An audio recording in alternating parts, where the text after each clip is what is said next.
Hello यो WhatsApp guys, क्या हाल चाल है। डेड अकाउंट का 6th एपिसोड आ चुका है। तो चलिए फिर गाइस बिना देरी के वीडियो को शुरू करते हैं। एपिसोड की स्टार्टिंग में हमको दिखाया जाता है कि सोजी की कोरू और रेनरी के पास आया होता है। सोजी उनको बोलता है कि मुझे हैंड टू हैंड कॉम्बैट सीखनी है, जिसकी वजह से मेरी प्रैक्टिस करवाओ। पिछली फाइट के बाद मुझे पता चल गया है कि मेरी हैंड टू हैंड कॉम्बैट बहुत ही ज्यादा कमजोर है, और ऊपर से तो मैं ओपोनेंट के अटैक को भी नहीं देख पा रहा था। अगर मैं इसको ठीक कर लूंगा तो शायद से मुझे इसकी ज्यादा जरूरत नहीं पड़ेगी, तो इसलिए प्लीज किकोरू मुझे सिखाओ। पर लेकिन हम देखते हैं कि किकोरू तो अपने फोन में किसी को गालियां दे रहा होता है, और रेनरी बोलते हैं कि किकोरू अभी अपना डेली रूटीन फॉलो कर रहा है। और हम देखते हैं कि किकोरू तो सोशल मीडिया पर बुरे लोगों को बुरा भला बोल रहा होता है। रेनरी बोलता है कि आपकी साइबर कनेक्सेस इस तरीके से काम करती है कि आप फोन को किस तरीके से यूज करते हो, और जैसे ये लोगों को ऐसे बोल रहा है उससे पता चलता है कि इसकी साइबर कनेक्सेस कैसी हैं। फिर थोड़ी देर बाद किकोरू शांत हो जाता है। किकोरू सोजी को बोलता है कि चलो ठीक है, अभी तुम आराम से चाय पियो। तभी सोजी किकोरू को बोलता है कि क्या तुम पहले गैंग में थे, क्योंकि तुम्हारे ऊपर एक टैटू है। रेनरी बोलता है कि हाँ तुमने सही कहा, और रेनरी सोजी को किकोरू की स्कूल की फोटो दिखाता है, और रेनरी बोलता है कि हम दोनों बचपन के ही दोस्त हैं। सोजी बोलता है कि मुझे लगा ही था कि ये ऐसा ही होगा, क्योंकि इसे देखकर अभी ऐसा पता चल रहा है कि अभी भी सुधरा नहीं है। तभी किकोरू बोलता है कि वैसे रेनरी भी मेरे साथ गैंग के अंदर ही था। रेनरी बोलता है कि नहीं नहीं, मैं तो बस ग्रुप को फॉलो करता था। सोजी बोलता है कि मैं तुम्हारे बारे में और भी जानना चाहता हूँ, क्योंकि तुम सभी बहुत ज्यादा कमाल के हो। रेनरी बोलता है कि मुझे ये देखकर अच्छा लगा सोजी कि तुम बाकी के फ्लेम बैटर की तरह नहीं हो। तभी किकोरू बोलता है कि अगर तुमको हैंड टू हैंड कॉम्बैट करनी ही है तो तुम हियोरी के पास जाओ, क्योंकि वो हैंड टू हैंड कॉम्बैट में स्पेशलिस्ट है। और जब सोजी उसको ढूंढने के लिए जाता है, वो अपने मन में बोलता है कि मुझे यकीन नहीं होता है कि एक छोटी सी डॉल इतनी ज्यादा हैंड टू हैंड कॉम्बैट में अच्छी हो सकती है। और जैसे हम देखते हैं कि वो हियोरी को बुलाने लगता है, पर लेकिन हम देखते हैं कि हियोरी तो उसका कोई भी जवाब नहीं देती है, और उसको हियोरी के डॉल और भी पड़ी हुई मिलती है। पर लेकिन तभी हम देखते हैं कि पीछे से हियोरी आकर उसको मारती है, और वो बोलते हैं कि ये डॉल है जो कि मेडन एकेडमी की मास्कोट है, और मैंने यहाँ के एक डॉल को पोजेस करके रखा है। मेरी साइबर कनेक्सेस दूर से डॉल को कंट्रोल करने की एनर्जी देती हैं, और इस टाइम मैं अपने कमरे के अंदर बैठकर इस डॉल को कंट्रोल कर रही हूँ। तभी सोजी बोलता है कि वैसे मैं हैंड टू हैंड कॉम्बैट करना चाहता हूँ। हियोरी बोलती है कि हाँ, क्योंकि मैं भी तुमसे बहुत देर से फाइट करना चाहती थी। और फिर हम देखते हैं कि वो तो ग्राउंड के अंदर आ जाते हैं, और हियोरी के कहने पर इमोटो एक बड़ी डॉल लेकर आया होता है, और हियोरी बोलती है कि इमोटो तुम रेफरी हो। और जैसे हम देखते हैं कि वो फाइट करते हैं, हियोरी तो बहुत गंदे तरीके से उसको मारने लगती है। इमोटो बोलता है कि तुम्हें इसे सीरियस लेना चाहिए, क्योंकि ये ई स्पोर्ट की चैंपियन है। हियोरी बोलती है कि मैं वैसे मेरी फेवरेट गेम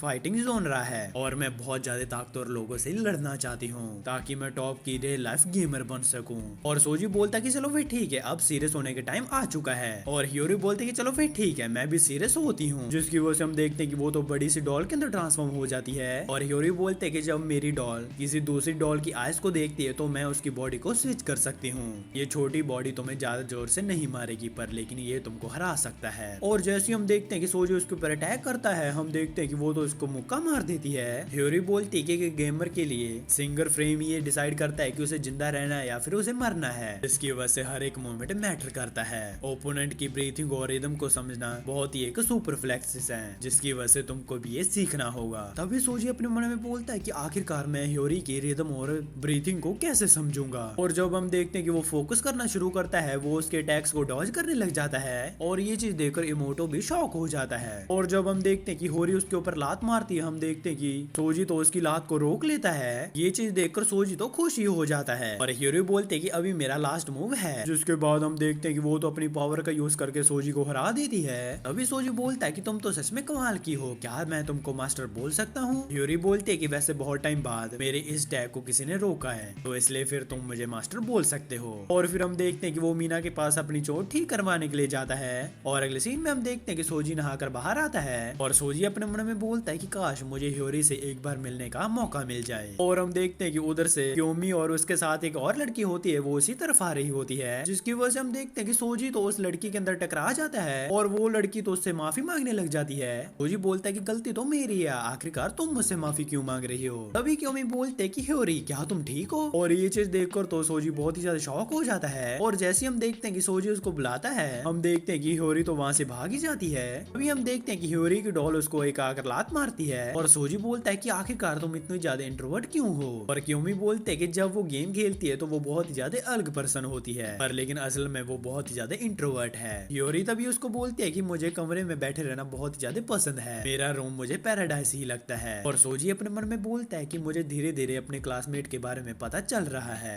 अभी हम देखते हैं कि अजाकी ने ए को मारने के लिए एक मीटिंग रखी हुई होती है और अगले दिन हम देखते हैं कि काकाकी और अजाकी जा रहे होते हैं मीटिंग करने के लिए ही। और तभी अजाकी को नानजो मिलता है और वो बोलता है कि आखिरकार तुम कहाँ पर जा रहे हो। अजाकी बोलता है कि मैं मीटिंग करने के लिए जा रहा हूँ और नानजो बोलता है कि मुझे पूरा यकीन है कि तुम इस मीटिंग के अंदर उस डेमन फ्लेम वाले लड़के को नहीं लाओगे। अजाकी बोलता है कि ये सब मेरे हाथ में नहीं है, पर लेकिन मुझे इतना पता है कि प्रिंसिपल ने सोजी को यहाँ का स्टूडेंट मान लिया है, इसलिए आगे जो भी होगा उनकी मर्जी से ही होगा। अभी नानजो बोलता है कि ऐसा कभी नहीं होने वाला है, क्योंकि मेरी क्लास के होते हुए क्लास भी कभी भी नहीं चुनी जाएगी। और अजाकी बोलता है कि हाँ क्यों नहीं, और ये चीज बोलकर तो वो वहाँ से चला ही जाता है। उसकी वजह से तो नानजो को गुस्सा आ जाता है। अगले सीन में हम देखते हैं कि उनकी मीटिंग शुरू हो जाती है और काकाकी बोलते हैं कि प्रिंसिपल को लगता है कि के बहुत ही ज्यादा आगे से पहले स्ट्रॉन्ग हो चुका है। जाकी बोलता है कि सोसाइटी ने के को एक्सरसाइज करने के लिए पहले 2 मिशन किए हैं, लेकिन वो दोनों ही फेल हो चुके हैं। पहले तो सब कुछ ठीक चल रहा था, पर लेकिन पता नहीं के ने क्या किया, बहुत सारे स्टूडेंट मारे गए। इसकी वजह से अभी हमको पूरा प्लान बनाना पड़ेगा। इसकी वजह से हमको स्पिरिट मीडियम की पावर और मेडन एकेडमी की पावर चाहिए होगी। तभी किकोरो बोलता है कि क्या हमको उसकी लोकेशन के बारे में पता चल गया है। काकी बोलते हैं कि उसकी पुरानी लोकेशन के जरिए पता लगाया जा रहा है। जैसे ही हमें उसकी लोकेशन का पता चलेगा हम मिशन को स्टार्ट कर देंगे और ये मिशन साल के एंड तक ही होगा। ओजी बोलता है कि अच्छा, इसका मतलब ये कि मेरे पास ताकतवर होने का सिर्फ 2 महीने ही हैं। जाकी बोलता है कि नहीं, क्योंकि तुम लोग इस प्लान के पार्ट नहीं हो। अभी मोटो बोलता है कि स्कूल के हिसाब से फर्स्ट ईयर के स्टूडेंट हायर लेवल के अकाउंट्स या फिर उसके ऊपर वाले में पार्टिसिपेट नहीं कर सकते हैं। अभी सोजी बोलता है कि अगर ये लोग मुझे निकाल भी देते हैं तो मैं पीछे नहीं हटने वाला हूँ। और किकोरो बोलता है कि उस टीम के जाने का अंदर एक और रास्ता है, तो उनकी टीम को साइबरकनेसिस वाले स्टूडेंट की किसी की जरूरत हो या फिर उन स्टूडेंट्स ने खुद को प्रूफ करके दिखाया हो। जाकी बोलता है कि सब कुछ एबी बैटल के जरिए हो सकता है। एक साल मेडन एकेडमी के अंदर क्लास ए और क्लास बी होती हैं, इनके अंदर एक कंपटीशन होता है और उस बैटल में आपको रेटिंग दी जाएगी। तो उसी रेटिंग के हिसाब से पता चलेगा कि आप कितने ज्यादा पावरफुल हो। और हम देखते हैं कि होरी तो सभी को प्रैक्टिस करने के लिए बोलती है। अगले सीन में हम देखते हैं कि वो सभी प्रैक्टिस करने के लिए चले भी जाते हैं। अभी हम देखते हैं कि सोजी के सामने एक सोडो स्पिरिट आ जाती है, लेकिन हम देखते हैं कि इमोटो उसके आगे एक बैरियर बना लेता है और वो तो इमोटो की तारीफ करने ही लग जाता है, लेकिन उसके हेडफोन लगे होने के कारण उसको लगता है कि शायद से वो उसको गाली निकाल रहा है। और हम देखते हैं कि उनका तो बैरियर हट जाता है। जैसे वो स्पिरिट उसके ऊपर अटैक करती है हम देखते हैं कि वो लोग वहाँ से भाग जाते हैं। रिमोटो बोलता है कि जब मैं अपनी म्यूजिक पर फोकस नहीं करता हूँ तो मेरा बैरियर हट जाता है। अभी रेनरी बोलता है कि उस पेड़ के पास जाकर जंप कर जाओ, और वो लोग वैसे ही करते हैं। और रेनरी बोलता है कि सभी लोग अलग अलग पोजीशन पर चले जाओ। इसकी वजह से हम देखते हैं कि वो तो 3 सोडो स्पिरिट्स को घेर लेते हैं। और सोजी बोलता है कि हमने ये कैसे किया। और ये बोलते हैं कि रेनरी हमारी क्लास का एक ब्रेन है और ये सभी चीजों के ऊपर ही नजर रखता है। हम देखते हैं कि रेनरी की साइबरकनेसिस तो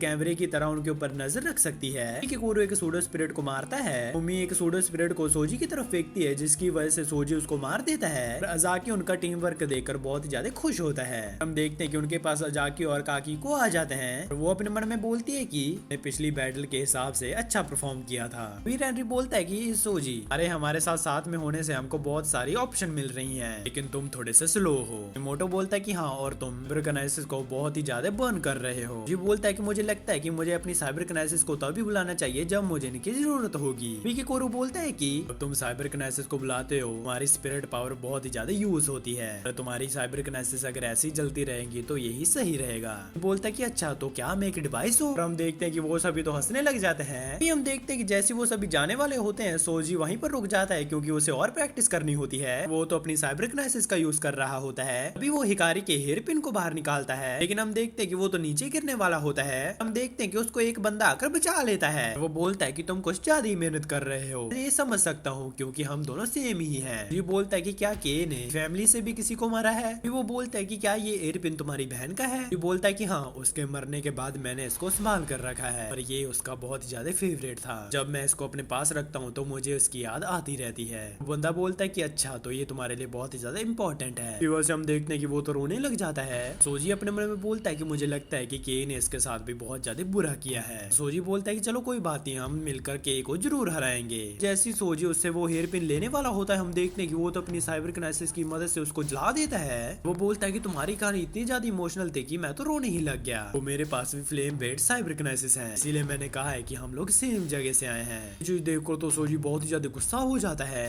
हम देखते हैं कि उस बंदे को तो बहुत ज्यादा मजा आने लगता है। की वजह से वो तो सोजी की फोटो खींचने लग जाता है। तो इतने में हम देखते हैं कि ह्योरी वहाँ पर आ जाती है है और हियोरी बोलते हैं कि इसी तरह ही लोगों को बुली करता है क्योंकि इसके अंदर इसको बहुत ज्यादा मजा आता है और ये क्लास ए का पार्ट है। और हम देखते हैं कि क्लास ए वहीं पर आ जाती है सभी। हियोरी सोजी को बोलते कि हमें अभी पीछे हट जाना चाहिए क्योंकि ये बिल्कुल भी अच्छी नहीं है। और हम देखते हैं कि सोजी तो उस बंदे के ऊपर अटैक करने लगता है, लेकिन हम देखते हैं कि उसकी क्लास के 2 मेंबर तो उसको पकड़ लेते हैं। इतने में हम देखते हैं कि कोरू भी आकर उनके ऊपर अटैक कर देता है। इसकी वजह से हम देखते हैं कि क्लास बी भी वहां पर आ जाती है और हम देखते हैं कि वो दोनों क्लासेस तो लड़ने के लिए तैयार हो जाती हैं। और इसी के साथ गाइस हमारा ये एपिसोड खत्म हो जाता है। गाइस मुझे कमेंट करके बताइए कि आपको ये वीडियो कैसी लगी। और हाँ गाइस, अगर आप चाहते हैं कि मैं कोई और एनिमे एक्सप्लेन करूँ तो आप मुझे कमेंट सेक्शन में बता सकते हैं। तो चलो फिर ठीक है गाइस, वीडियो पसंद है तो वीडियो को लाइक और चैनल को सब्सक्राइब करके जरूर जाना। मैं जा रहा हूँ, आप भी अपना जरूर ध्यान रखना। मैं मिलता हूँ आपको नेक्स्ट वीडियो में। Thanks for watching.